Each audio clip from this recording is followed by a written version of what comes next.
નમસ્કાર દર્શક મિત્રો, વડોદરા પોસ્ટ લાઈવ ન્યૂઝમાં આપનું હાર્દિક સ્વાગત છે। હવે જોઈશું સમાચાર વિગતવાર। સુરત શહેરના ચોક બજાર પોલીસ મથકની હદમાં આવેલા કોઝવે ખાતે દારૂ વેચાણની જગ્યાએ હત્યાનો ગંભીર બનાવ બન્યો છે। સામાન્ય બાબતે થયેલી બોલાચાલી અને ગાળાગાળી બાદ બે બદમાશે યુવકના પેટમાં ચપ્પુના ઘા ઝીકી તેને ગંભીર ઇજાઓ પહોંચાડી હત્યા કરી સ્થળ પરથી ભાગી છૂટ્યા હતા। બીજી બાજુ હત્યાના આ બનાવને લઈ પોલીસ દોડતી થઈ ગઈ હતી અને તાત્કાલિક તપાસ હાથ ધરી ભાગી છૂટેલા બંને આરોપીઓને ઝડપી પાડ્યા હતા।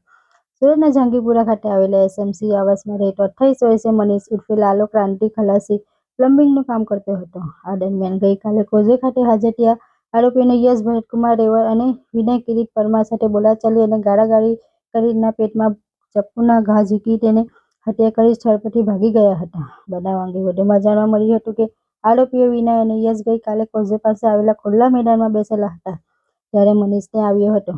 ત્યારે યશ રેવરે તેને પૂછ્યું હતું કે અહીં કેમ આવ્યો છે? ત્યારે મનીષે તેને લાફો મારી દીધો હતો।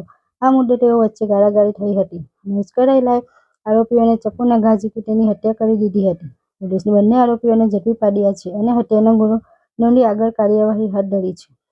ઉલ્લેખનીય છે કે આ બનાવ વાળી જગ્યા પર દારૂ વેચાણ થાય છે।